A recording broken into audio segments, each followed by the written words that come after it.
Catherine Bernardo update and IG story ng mami ni Rambo na si Mami Marilyn. Sabi niya kay Catherine, my constant before and after my birthday, I love you, Kat, you know. Saka ito pa yung post na nag-design ng Christmas tree dyan sa Casa Bernardo. Ang ganda, oh. Solid. And sabi niya, cozy up to one of the Bernardo's Christmas tree. A big thank you to Catherine Bernardo and Mami Min for letting me spend Christmas cheer in your lovely home once again. You know. Siyempre, ang ganda rin. Siyempre, ng family Bernardo.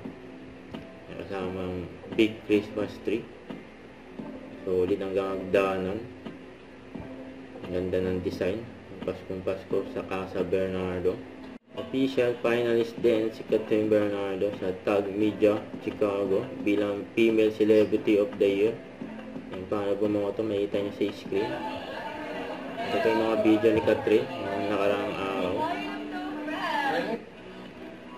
Nandiyan sa restaurant ni Juday.